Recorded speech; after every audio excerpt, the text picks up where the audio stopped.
งามเลยธรรมชาติเป็นน้ำอันนี้ที่เขาจะห้องน้ำมันน้ำเทพระเจ้าทองดังโอ้จะสิคักมือแรงเนาะ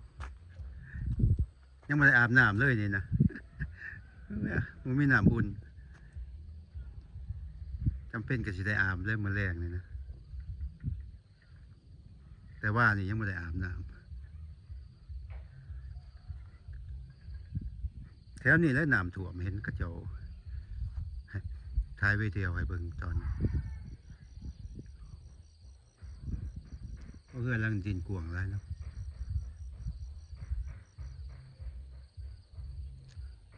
ดินเป็นเฮกตาร์เลยนี่นะ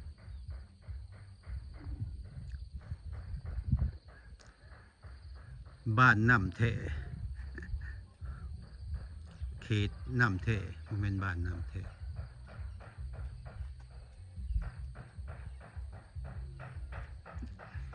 อันนี้ผู้พาไปเที่ยวหาพลาหลายรถคันนี้นะบูป่าบูดงกันเลย